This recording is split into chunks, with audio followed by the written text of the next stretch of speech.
Well, we're back at it again. Yes, we are. That means it must be Wednesday. Every Wednesday, we kind of take the message from the previous week, unpack it, get to talk about some of the things we didn't get to mention, and maybe even go deeper in what we're talking about. And so this past Sunday, Pastor Greg spoke. And bro, I need to tell you, this is on air and this is public. Right. I think that's the best small group message I have ever heard. I was driving in the car. I wasn't there. We were actually speaking at another event.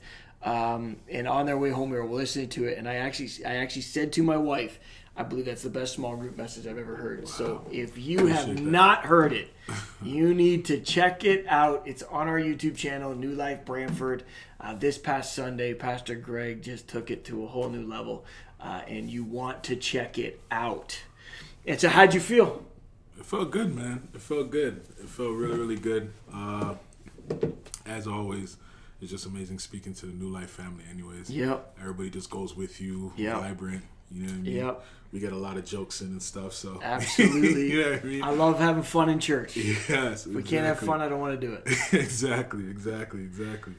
But it was really, really great. I think just really giving a full perspective on how small groups work. Yep. Within a church and how it deals with a church's core values and really what God's purpose is for the church. That it really can't be done on just a Sunday, but it's done within smaller settings because everybody's in different parts of the city. It's like when you think about, okay, God's going to move throughout our city, it can't happen as 1,000 people come together in one location of the city. No.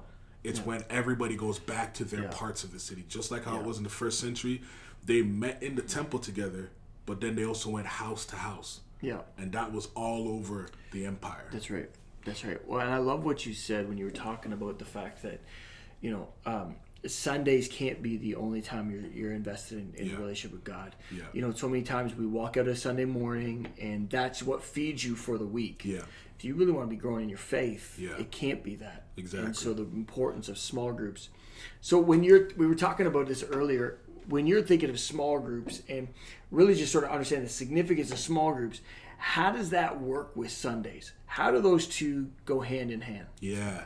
So one of the best pictures I can think of is like starting a fire.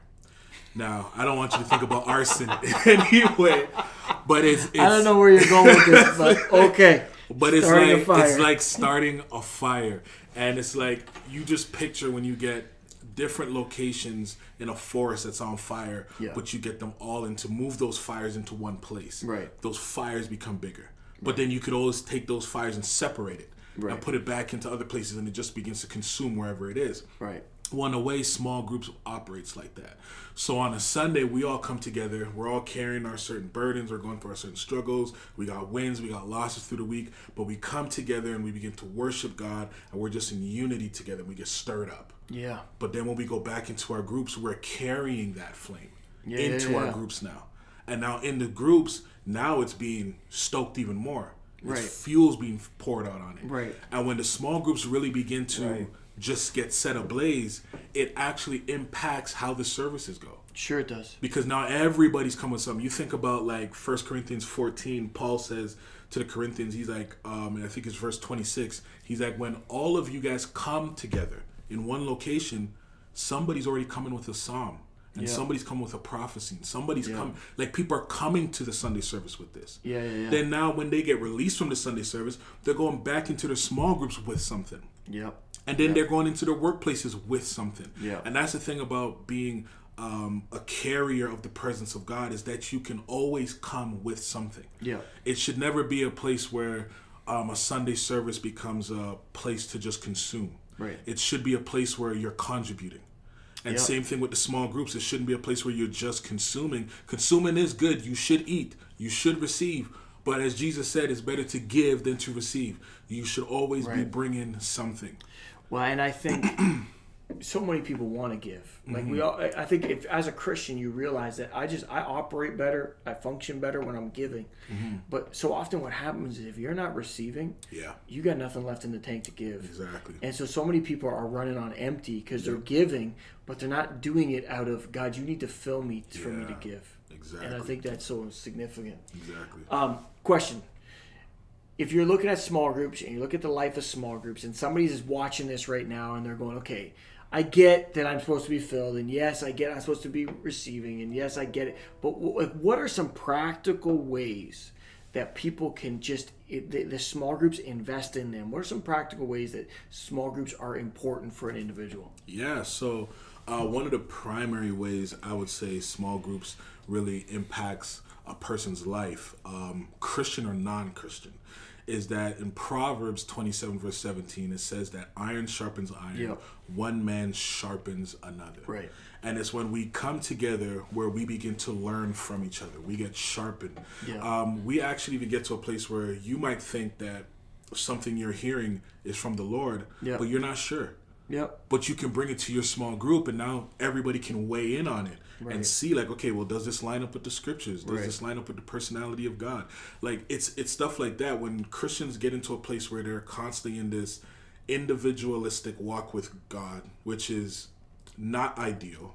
It's not something that Jesus ever encouraged disciples to do. He was always having them in community. But yes, there are times where you do go into solitude, but community is always there. But when it just becomes you just being isolated, and then all of a sudden you just show up on a Sunday, and then you go back into isolation, then show up on a Sunday.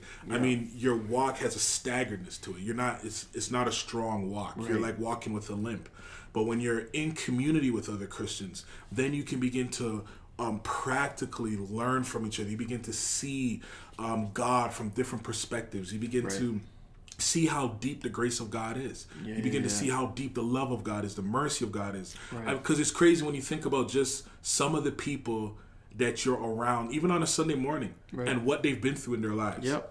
And why they're coming with a praise. Why are they crying in worship? Why are they so exuberant? Why are they so vibrant? And when you sit down and actually get to talk with them, then you begin to see their story. And it's in the small groups where you can hear everybody's story. You can't hear it on a Sunday unless we specifically put up a testimony. Like, you know what I mean? But other than that, in a small group, I mean, you can hear from 6 to 12 people sharing their stories and how God has revealed himself to them. It's true. And I think, it's one thing that you can go and people pour into your life, but it's another to say we get to carry each other's burdens. Sometimes you're in a good place. And I need to pick up your burden in the prayer. I need to care for you in prayer. And it's the significance of helping carry other people's right through the storm. There's been so many times in pastoring, I know people's situations. I've walked journeys with them. I've been able to, know the good, the bad, the ugly that they're facing, and I can walk it through. But there's something significant, even as a pastor, knowing that small groups are happening, and I can't carry everybody's load, but I know that there's small groups that are helping carry everybody's load, and that's the body of Christ. It's caring for one another, and I think it's so significant. Amen. So, with all that was said on Sunday, all that's been running through your mind, even since Sunday, do you have any final thoughts? Some things that you really want to make sure that you emphasize on why this is so important? I just want to reiterate a challenge that I gave at the end of the service, where I spoke to everybody you may be watching right now, and you may be stirred by God to really become a leader in a small group, to lead your own small group. And I want to issue that challenge to step out of the boat, step out from where it's comfortable, step out to where it's risky, step out to where you have to walk by faith. And know that you're not out there by yourself. Jesus is with you, but you also have a church family that's with you. And you can come along, we will come alongside you, and you can come along others that God is placing in your trust, where you can begin to, in a sense, pastor them through their walk with God. And I also want to issue a challenge to those who haven't been in a small group. You've never tried it, or you probably had bad experiences in a small group. I want to encourage you to just take that risk again. Let it be that God can just heal those wounds. Let it be that even the things that you've learned, both good and bad, that you can now contribute to that small group and help others walk through seasons of difficulty, as well as Pastor's been mentioning, being able to just carry somebody else's burden. So I just want to encourage you that if you're not a small group leader, but you've been being stirred by God for quite some time, I want you to step out and become a small group leader. You can always reach out to us here at New Life. And if you haven't been in a small group yet, or you haven't joined a small group yet, you can always join right now. Next week, actually, all small groups will be launching, but we're always looking to launch more, so we want you to jump on board. Join a small group. It will be a blessing, not just to you, but also to your community. That's it. And you can do that on our website, nlpa.ca. You can find all the small groups and what's happening. The other thing that I want to encourage you is Pastor Greg's done such a great job at just putting this together, making sure that we have a formula, that we have a system. And so if you're saying, I want to be in a small group, I want to be a small group leader, but I just don't know if I have what it takes, we'll coach you through it. We'll coach you. We'll train and we've got some training, and so you're not left in this alone. Pastor Greg does such a great job at just walking that journey with you. And if you've never been in a small group, you need to know that the small groups, they're being formulated well, so you will grow in your faith, and that the leaders aren't left alone. And this is just a good thing to be getting a part of. Yeah. And so there's so much going on at our church. It is fall. We are kicking back. There is just the list goes on and on. After this, we have a Christmas meeting to talk about Christmas. There's so much happening in our church. And it's an exciting time. Yes. And so we would challenge you to continue to watch online if you've been watching, but we'd love to see you in person. We are at 85 Clench Avenue here in Brantford. And if you are just looking for a home church and you're not in Brantford, we would challenge you, find a local church that's teaching the Word of God and the truth, because you will grow in your faith. Yes. If you're not part of our community, but you're looking for a small group, find a church, jump into a small group. Yes. Because we just believe in this so much. It doesn't have to be in this house, but you need to be in the house of the Lord somewhere, getting invested. And so, again, we are 85 Clench Avenue. Our service is at 10 a.m. Our information is at nlpa.ca. And we look forward to seeing you soon. All right. Take care.